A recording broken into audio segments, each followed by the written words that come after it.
আসসালামু আলাইকুম রহমতুল্লাহি ওয়া বারাকাতুহু। আপনাদের মাঝে নিয়ে আসছি নতুন একটি ভিডিও।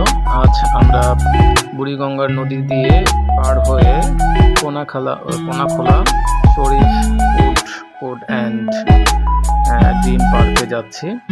তো এখন নৌকাতে আমরা আমার ফ্যামিলি নিয়ে নৌকা পার হচ্ছি, নদী পার হচ্ছি। নদীটা এখন বড় হয়ে গেছে আর জোয়ারের পানি প্রচণ্ড বেড়ে গেছে। পানিগুলো খুবই পরিষ্কার। এই পানিটা খুবই কালো ছিল আগে, তো যেহেতু নতুন পানি, জোয়ারের পানি আসতেছে, পানিটা খুবই পরিষ্কার হয়েছে। তো আমার বাচ্চা খুবই সাহসী, আবতাহী।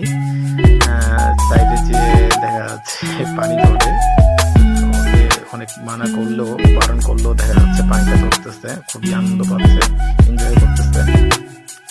আর আদিত্য খুবই ভয়ে ওইখানে আছে। চলে আসছি আমরা এখন ঘাট